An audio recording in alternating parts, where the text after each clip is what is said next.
Hello everyone, welcome to a online solution. मैं हूं अशफाक, स्वागत आप सभी को मेरे चैनल पे। तो आज हम लोग पढ़ेंगे त्रिभुज, जो कि बहुत इंपॉर्टेंट चैप्टर है आपके इस सिलेबस का। त्रिभुज बहुत इंपॉर्टेंट चैप्टर है और इस चैप्टर को पढ़ने से पहले अगर आप थ्योरम नहीं पढ़े हो तो जाकर के जरूर पढ़ लेंगे, ठीक है। 1 से लेकर 9 थ्योरम त्रिभुज में है, टोटल 9 थ्योरम मैं सभी को पढ़ा दिया हूँ। उसी थ्योरम के बेसिस पर ये सवाल पूरा बनेगा, ठीक है। तो डिस्क्रिप्शन में थ्योरम नाम का लिखा हुआ है एक, वहाँ पे क्लिक करोगे तो पूरा 9 थ्योरम आ जाएगा। आराम से मैं अंडरस्टैंड करवाया हूँ, लिख करके हाथ से मैं बताया हूँ। उसका मैं PDF नोट भी दिया हूँ, आप लोग को पता चलेगा वहाँ पे देखने के बाद, और उसी के मदद से ये सभी सिद्ध करेंगे, ओके। और इस सवाल को बना पाएंगे आराम से। तो यहाँ पे प्रश्नावली 6.1 है और पहला सवाल यहाँ पे 6.2 होगा, 1 पढ़ लिया, 6.2 होगा, ठीक है। 6.2 है ये प्रश्नावली, 6.2 है और ये NCERT की किताब, NCERT, ठीक है।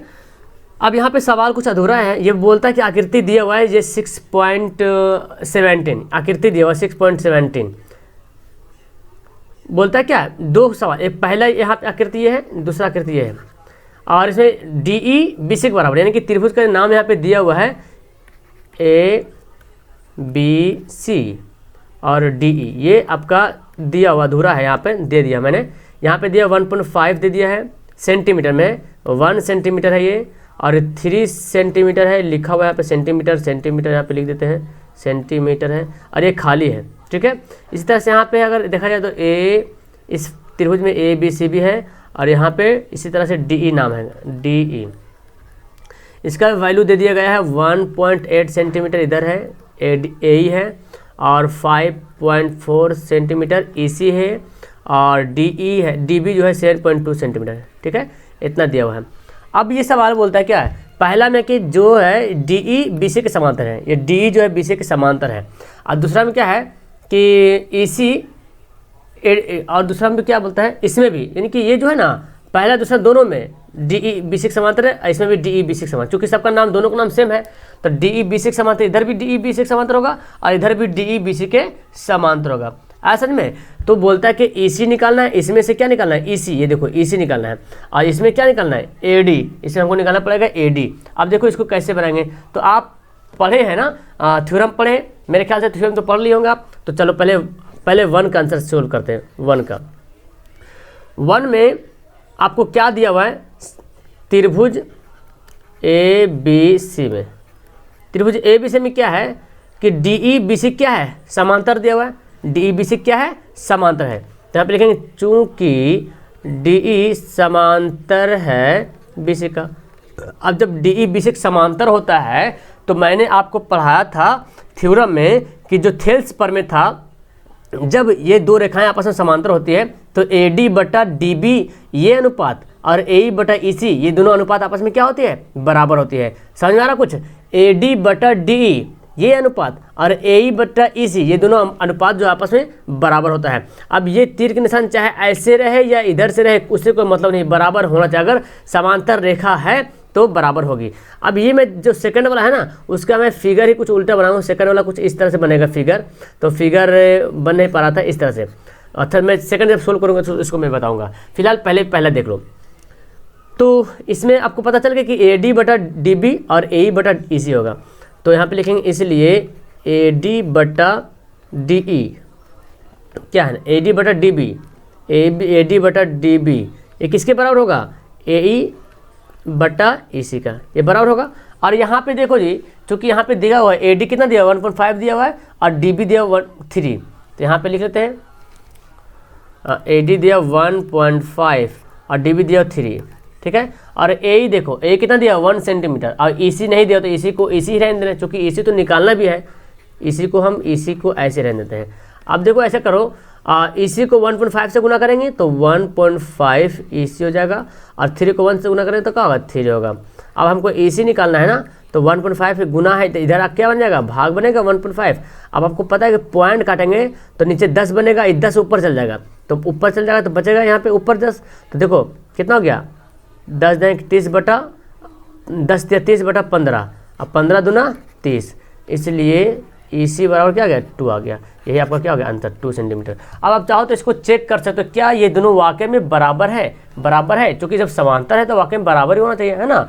तो यहाँ पे आपका कितना आया था, 1.5 आया था ना। ये दोनों अनुपात देखना चाहते हैं कि क्या रियल में ये दोनों अनुपात बराबर है। ये तो मैं ऐसा लिख दिया हूँ, तो क्या रियल में अनुपात बराबर है। तो जैसे ये तो हम लिख ही दिए ना, ये इससे भी चेक करने के लिए बता रहे हैं। और यहाँ पे क्या है 1 बाई ये 2 है, इसको भी हल करो, इसको भी हल करो, दोनों का आंसर सेम होना चाहिए।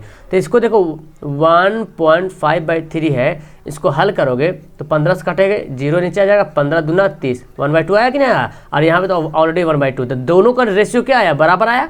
तो बस ये चेक करने के लिए मैं ऐसा बता रहा था, ठीक है। लेकिन आपका यहाँ पे आंसर क्या है, इसी का आंसर आया 2। जब आपको बोला जाएगा कि चेक कीजिए कि ये समांतर है या नहीं है, जैसे सवाल नंबर 2 में दिया हुआ है, वो आगे मैं बताऊंगा, 2 में दिया हुआ है तो आप आगे बनाएंगे। तो इसी तरह चेक करना पड़ेगा कि ये दोनों बराबर करेंगे, AD/DE भी करेंगे और AE/EC करेंगे, और फिर दोनों को देखेंगे दोनों समान वैल्यू आता है, इसका मतलब हो जाएगा कि दोनों आपस में क्या है, बराबर है। अगर नहीं आता तो समझ लो बराबर नहीं है और समरूप भी नहीं होगा। तो समझ में आ गया पहला सवाल, इसी का वैल्यू निकल गया आराम से। ओके, अब आओ सवाल नंबर 2 पढ़ते हैं। सवाल 2 देखो क्या बोलता है। तो चलो यहाँ पे हम बना लेते हैं, है ना। तो देखो इस तरह से कुछ फिगर है ना, फिगर उस टाइम गलती बनाते, फिगर कुछ इस तरह से है। तो फिगर में आपको क्या दिख रहा है, फिगर में पहले बोल दिया कि पहले बोल रहा कि DE जो है DE BC के साथ क्या है, समान है। DE जो है BC के समान है। अब जब DE BC के समान तो हो गया, तब यहाँ देखो जब DE जो BC के समांतर हो गया, यानी कि DE जो है BC के क्या है, समांतर है। तो अब हमको अब समांतर है तो इसका मतलब ये हुआ ना कि ये मैं फिगर यहाँ पे बन गया थोड़ा सी इस तरह से, तो यहाँ पे इस तरह से बनेगा सीधा, थोड़ा सा इस तरह से, है ना, ये सीधा। तो ये लाइन आपस में क्या है, समांतर है। जब सब समांतर है तो यहाँ पे लिखना पड़ेगा चूंकि DE समांतर है BC, सेम बनाना पड़ेगा। जब समांतर है तो AD/DB करेंगे, इसलिए AD/DB। ये कैसे कर रहे हैं, जब समांतर होता है तब करते हैं। AE/EC थ्योरम जब सिद्ध कर रहे थे तो आपको पता होगा उसमें कि जब समांतर होता था तो इस तरह करते थे। अब इसका वैल्यू बैठा दो आप, AD का वैल्यू तो नहीं दिया हुआ है, AD का वैल्यू तो निकालना है। DB कितना दिया हुआ है, 7.2 दिया हुआ है, ठीक है। AE कितना, AE का वैल्यू दिया 1.8 और EC का वैल्यू 5.4 दिया हुआ है। अब इसको काटा पीटी कर लो आराम से, है ना। तो इसमें कुछ है नहीं, देखो कैसे करेंगे। अच्छा, एक अंक बाद इधर ही पॉइंट, एक अंक बाद इधर ही पॉइंट, तो पॉइंट क्या हो गया, कट गया। चूँकि 1 0 इधर भी बनेगा, इधर ही बनेगा 10, इधर ही बनेगा 10, तो 18 से कटेगा, 18 का 18 दिया 54 हो गया। ये कितना बचा, AD/7.2, और ये क्या बचा 1/3, ये 1 है ना, ऊपर 1 बचा, 1/3। अब क्या करो, ऐसा करो 3 को AD से गुना कर दो, मतलब ज़्यादा शॉर्ट भी नहीं करना चाहता हूँ ताकि आपको पता चलता। 3 के AD से गुना कर 3 हो जाएगा, और 7.2 को 1 से गुना कर 7.2 हो जाएगा। अब AD जब निकालेंगे तो 7.2 और 3 नीचे आ जाएगा। अब देखो, अब इसको काटा बेटी करो तो पॉइंट कटेगा, नीचे कितना आ जाएगा, 10 आ जाएगा। अब 3 से कटो, देखो 3 से होगा 3 दूना 6, 3 छक 12, 26/10, सॉरी 3 चौक 12 होगा ना, यहाँ पे 24 आएगा, 24 दिया 72, तो 24 आ गया, यानी कि 24/10। इसको जब भाग करोगे 10 से तो 2.4 आ जाएगा, तो 2.4 सेंटीमीटर ये क्या हो गया, आंसर हो गया। अब आप चाहते हो कि ये देखना चाहता हूँ कि यह रियल में ये दोनों जो बना है ये रियल में अनुपात बराबर है। अब देखो बैठा AD कितना है, AD 2.4 आया तो 2.4 हो गया, आई 7.2 हो गया, ये 1/3 आ गया। पॉइंट के पॉइंट काटो, 24 दिया 72, तो 1/3 इधर भी है, 1/3 इधर भी, दोनों आए कि नहीं, दोनों समान अनुपात आया। समान अनुपात भी होता है कब होता है, जब ये रेखा और ये रेखा आपस में समानांतर होता है तब। तो मैं जहाँ तक समझता हूँ सवाल नंबर 1 में जो 2 सवाल थे वो क्लियर हो गए, ठीक है। अब सवाल नंबर 2 पढ़ेंगे। सवाल नंबर 2 में 3 सवाल दिए हुए हैं, तीनों सवाल को क्लियर करेंगे तब करेंगे वीडियो को लास्ट। तो नेक्स्ट आपका सेकंड सवाल है ना। सेकंड सवाल देखो क्या बोलता है, किसी त्रिभुज में किसी त्रिभुज PQR और PR क्रमशः जो है परम क्रम। तो यहाँ बोला जा रहा है किसी त्रिभुज PQR में PR पर क्रमशः E और F जो है स्थित है। तो पहले तो हमको इसको बनाने के लिए यहाँ पे देखना पड़ेगा, और निम्न से ये बताइए कि क्या EF और QR समानांतर है। जैसे अभी मैं बताया था कि चेक कैसे किए थे, उसी तरह इसको चेक करना पड़ेगा। चारों बिंदु, चारों पॉइंट दे दिए यहाँ पे, ठीक है। तो अब हमको इसको हल करना पड़ेगा। तो सबसे पहले पहला सवाल यहाँ पे है, 3 सवाल इसमें दिया हुआ है। सबसे पहले आप फिगर बनाएंगे, और सभी के लिए यही त्रिभुज है, तीनों फिगर के लिए, तीनों के लिए यही फिगर है। तो मैं यहाँ पे फिगर बना लेता हूँ। ओके, चलो यूँ हैंड से ही फिगर बनाते, कोई दिक्कत नहीं। ये त्रिभुज बना लिया मैंने, इसका नाम P है, इसका नाम Q है, इसका नाम R है। अब क्या बोलता है पी आर पर, यानी कि P और R पे। अच्छा P Q R है तो P R पे बोल रहा है, यानी कि इस तरह करना पड़ेगा। तो ऐसा करते हैं, जो नाम है ना, नाम को करते हैं चेंज। नाम को क्या करेंगे, चेंज कर देते हैं। देखो नाम को करते हैं चेंज, जैसे जैसे सवाल बोला उसी तरह हम इसको हल करते हैं। P R तो हम लेते हैं P Q और R, ये दो है, ठीक है। तो यहाँ देखो कुछ क्वेश्चन में कुछ छूट गया था, सवाल ऑलरेडी मिस्टेक था यहाँ पे, है ना, सवाल कुछ मिस्टेक था। पी क्यू आर में पी क्यू और पी आर पर इस तरह से फिगर आपका बनेगा, पी क्यू आर, तो मतलब पी क्यू, ये पी क्यू है, और पी आर, ये पी आर है। इस पर ई और एफ बिंदु, यानी क्रमशः का मतलब हुआ पी क्यू पर ई है और पी आर पर एफ, एक लाइन से, यानी पहले पी है तो यहाँ भी ई, पहले पी क्यू है तो पहले पी क्यू है तो ई, और पहले पी आर तो एफ। इसका मतलब यहाँ पे दोनों बिंदु स्थित है, ये दोनों बिंदु, तो दोनों बिंदु स्थित है, इसका मतलब हम इसको इस तरह से कर देते हैं, ई और एफ दोनों बिंदु है, दोनों बिंदु को हम कर दिए, मिला दिए। अब सवाल में बोलता है कि क्या चेक करना है प्रत्येक स्थिति में। 3 स्थिति यहाँ पे दिया गया है, पहला स्थिति मैं आपको पहले बता रहा हूँ, ठीक है। तो प्रत्येक स्थिति में बोल रहा चेक कीजिए कि क्या जो ये दोनों जो है आपस में समानांतर है, ई एफ यानी कि ई एफ और क्यू आर के समानांतर है, ये हमको करना पड़ेगा चेक। तो आइए चेक करते हैं पहले। तो पहले तो यहाँ पे हल करेंगे, सवाल फर्स्ट में दिया हुआ है, आप शुरू में आपको चेक करने के लिए कहा जा रहा है, ठीक है। तो जब चेक करने जा रहा है तो सबसे पहले तो आपको जो जो दिया हुआ यहाँ पे लिख लीजिए। पी ई कितना दिया हुआ, 3.9 सेंटीमीटर दिया हुआ है, और ई क्यू दिया हुआ कितना, 3 सेंटीमीटर दिया हुआ है, और पी एफ कितना दिया हुआ है, 3.6 सेंटीमीटर दिया हुआ है, और एफ आर कितना दिया हुआ है, 2.4 सेंटीमीटर दिया हुआ है, ठीक है। ये आपकी किताब में इतना दूर दे दिया गया है। अब क्या करेंगे, तो अब क्या करेंगे, आप जानते हैं हम इसको समानांतर करने के लिए क्या करना पड़ेगा, ई एफ बटा पी ई बटा ई क्यू निकालना पड़ेगा, और फिर पी एफ बटा एफ आर निकालना पड़ेगा, ठीक है। तो अब यहाँ पे निकालते हैं क्या, इसलिए पी ई बटा ई क्यू। अब देखो पी ई कितना है, 3.9 है, और ई क्यू कितना है, 3 है। इसको काटा पीटी करेंगे तो क्या आएगा, देखो यहाँ पे पॉइंट कटेगा, नीचे 0 आ जाएगा, 13 तिया 39 और 10 तिया 30, है ना, यानी कि 13 बटा 10 आ गया। इसको ज़्यादा करेंगे तो 1.3 आ जाएगा, है ना। चलो ठीक है, तथा, ये तो और तथा लिखते हैं, तथा। आप किसको निकालेंगे, पी एफ बटा एफ आर, पी एफ बटा एफ आर। ऐसा सवाल डायरेक्ट फिगर देता है, अब बोलता है कि इसका वैल्यू निकालो, जैसे पहला निकाले थे। ऑब्जेक्टिव सवाल में बहुत आता है, ठीक है, हार्ड टाइप का लेसन हो आता है।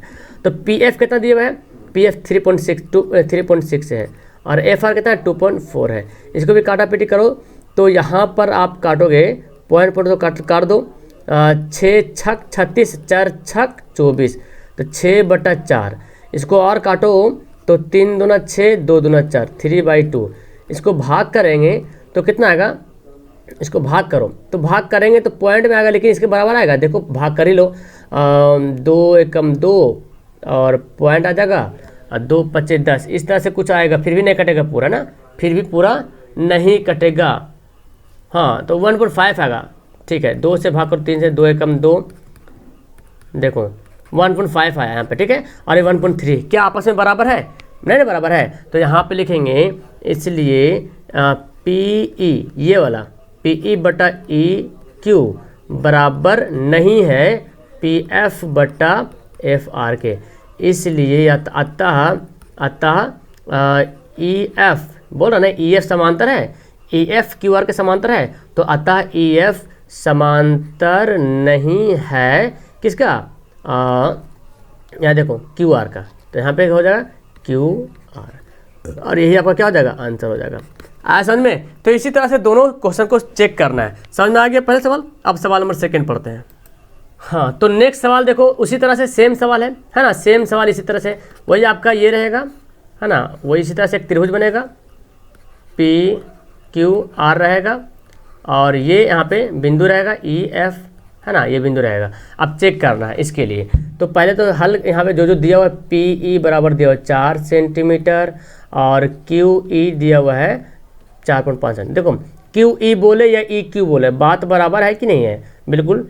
पी एफ देखो, पी एफ कितना दिया हुआ, पी एफ दिया हुआ है 8 सेंटीमीटर, और फिर एफ आर एफ दिया हुआ है, तो आर एफ लो या एफ आर लो, बात बराबर। जब इधर से लिए क्यू ई था, इधर से आर एफ लिया है, कितना है 9 सेंटीमीटर। अब क्या करेंगे, हमको समानांतर दिखाना है, सिद्ध करना है, मतलब कहने को सिद्ध करना है कि ये समांतर है कि नहीं है, तो चेक करना है। तो ये पूछ रहा, तो इसको चेक करने के समानांतर होने के लिए क्या करना पड़ेगा, पी ई बटा ई क्यू निकालना पड़ेगा। इसलिए पी ई बटे ई क्यू बोलो या क्यू ई, चूँकि सवाल में क्यू ई लिख रहा तो क्यू ई लिखते हैं। पी ई कितना दिया 4 दिया, क्यू ई दिया 4.5। इसको काटा कटी करो तो ऐसा होगा, देखो पॉइंट कटेगा तो ऊपर चल जाएगा, 0 0 बैठ गया, 8 पचे 40, 9 पचे 45, कितना आ गया 8 बटा 9 आ गया। और तथा और क्या इसको निकालेंगे, एफ पी बटा P F, sorry P F बटा आर एफ, जैसे दिया हुआ ना आर एफ, चलिए ये निकालते हैं आर एफ।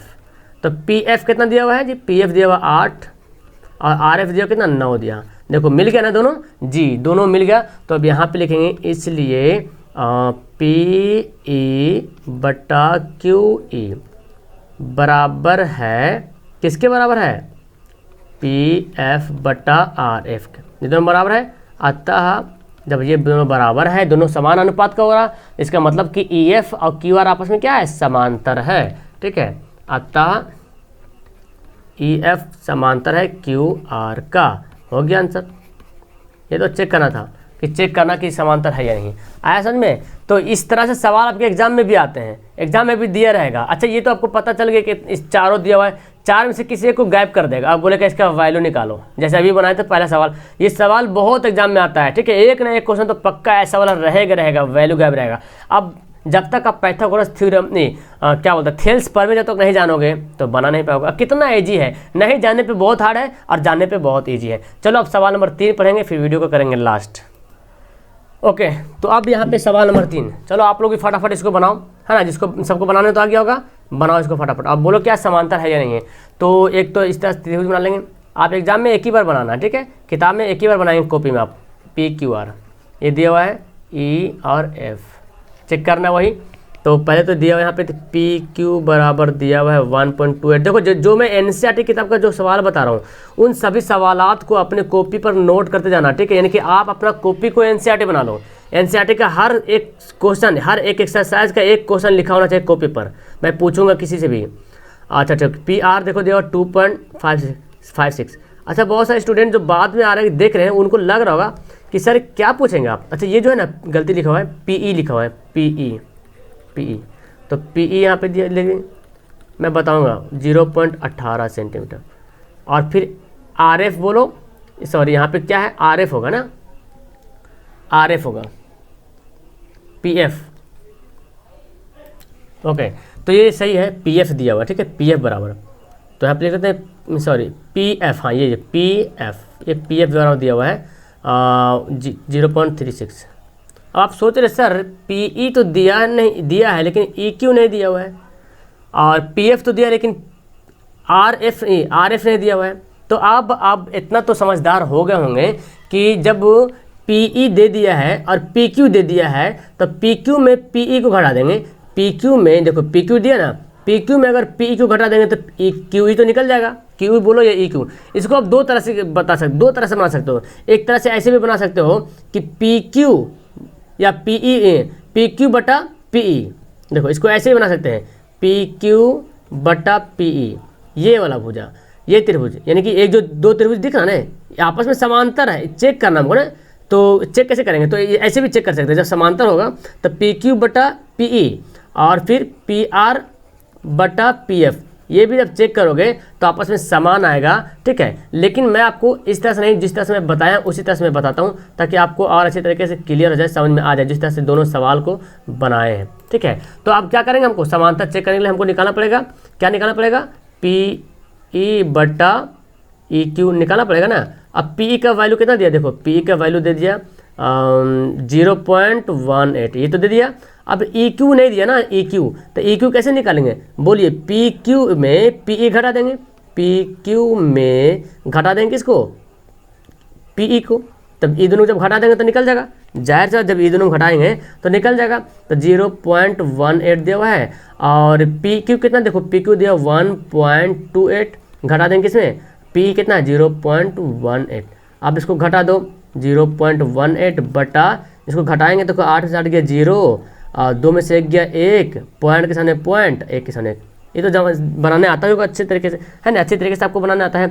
अच्छा, आपको पता है कि यहाँ भी देखो 2 अंक बाद पॉइंट, इधर भी है 2 अंक बाद पॉइंट, पॉइंट कट गया, दोनों के 2 अंक बाद पॉइंट है, इधर भी 2 अंक बाद पॉइंट है, तो कितना गया 18 बटा गया 110, 18 बटा 110।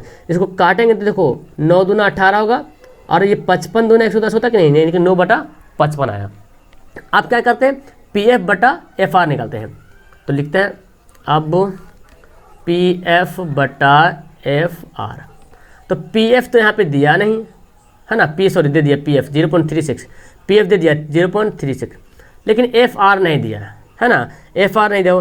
तो FR जब नहीं दिया तो यहाँ पे हमको वही लिखना पड़ेगा ना, हमको क्या करना पड़ेगा, PR में PF का करना पड़ेगा। देखो PR में PF घटाएंगे तो FR निकल जाएगा, तो यहाँ पे लिखेंगे PR माइनस PF, है ना, तो 0.36 हो गया, और 0.36 होने के बाद यहाँ पे PR कितना दिया हुआ है, तो आप देख सकते हैं PR जो दिया हुआ है 2.56, देखो यहाँ पे दिया हुआ 2.56 देखो ना PR 2. और फिर ये तो पता है आपको PF तो दिया हुआ है 0.36, तो यहाँ पे लिखें माइनस 0.36। आप इसको घटा लीजिए, आराम से इसको घटा सकते हैं, तो ये तो 0.36 आ जाएगा। इसको कैसे घटाएंगे, पॉइंट वाला घटा तो आपको आता ही होगा, 2.56 पॉइंट के सामने पॉइंट को रखेंगे, 6 में 6 गया 0, 5 में से 3 गया 2, पॉइंट के सामने पॉइंट, 2 में से 0 गया 2, कितना गया 2.20। अब आप यहाँ भी देखो, यहाँ भी सेम कंडीशन है, यहाँ भी 2 अंक बाद पॉइंट है, यहाँ भी 2 अंक बाद पॉइंट, पॉइंट क्या होगा, कट जाएगा, तो 36 बटा 220 काटो जी। तो इसको काटेंगे तो देखो 18 दूना 36 और 110 दूना 220, फिर काटो 9 दूना 18 और 55 दूना 110, तो 9 बटा 55 आया कि नहीं आया जी, तो दोनों सेम आ गया। तो लिखेंगे इसलिए क्या लिखना हमको है, देखो PE बटा EQ, इसलिए यहीं पे लिखते हैं PE बटा EQ बराबर है PF बटा FR। ये दोनों आपस में क्या है, देखो PF बटा FR निकाले, ये दोनों आपस में क्या हो गया, बराबर हो गया। जब बराबर हो गया तो लिखेंगे अतः EF जो है समांतर है किसका समांतर है, QR का। EF जो है किसके समांतर, QR के समांतर है, QR यहाँ पे लिख देंगे, और ये आपका क्या हो गया, अंतर आ गया असल में। तो इस तरह से आपका यहाँ पर सवाल नंबर 1 और 2 में जो 3 सवाल हैं उन तीनों सवाल को क्लियर कर लिए। मेरे ख्याल से आपको अच्छे तरीके से समझ में आ गया होगा, ठीक है, इसमें कोई दिक्कत नहीं, बहुत ईजी था। बस आपको यही याद रखना है कि जब त्रिभुज जब होता है, जब समांतर होता है, तो ये और ये आपस में ये इतना बड़ा इतना, यानी कि ये बड़ा ये और ये बड़ा ये आपस में क्या होता है, समान अनुपात में होता है। ये जब जान रहे हैं तो आप इसको आराम से बना पाओगे, और जब इसको जानो तो इतना लिखने की जरूरत नहीं, ऑप्शन में रहेगा तो तुरंत PQ बटा PR, और फिर यहाँ पे तो PE होगा, है ना, PE बटा PF, ऐसे भी करोगे तो आपको उसमें उसके हिसाब से, मतलब यहाँ पे तो अलग अलग दिया हुआ है ना, यहाँ पे तो अलग अलग दिया हुआ है, तो हमको यहाँ पे घटा लाना पड़ेगा। लेकिन जैसे जब ऐसे दिया हुआ है ABC और यहाँ पे DE दे दिया, तो AD बटा DB और यहाँ पे AE बटा EC, इस तरह करोगे तो क्या आएगा, आपस में बराबर आएगा, तो समझ लेना कि समांतर होगा। ओके, तो चलो अब जहाँ तक मैं समझता हूँ कि आपको ये सवाल समझ में अच्छी तरीके से आ गई होगी। अब वीडियो को मैं करता हूँ लास्ट, अच्छी लगी वीडियो तो लाइक करना। अच्छा, अगर आप मेरे से जुड़ना चाहते हो, मेरे से मिलना चाहते हो, मेरे से बात करना चाहते हो, तो टेलीग्राम नाम का एप्लीकेशन डाउनलोड करो प्ले स्टोर से, और टेलीग्राम पे सर्च करना AA online solution 2021, AA online solution 2021। वहाँ पे ग्रुप है, अब बहुत सारे 1600 से ज़्यादा स्टूडेंट जुड़े हुए हैं, मेरे से पर्सनली वहाँ से मैसेज भी कर सकते हैं। ओके, तो चलो मिलता हूँ नेक्स्ट वीडियो में। That's all, thank you everyone, have a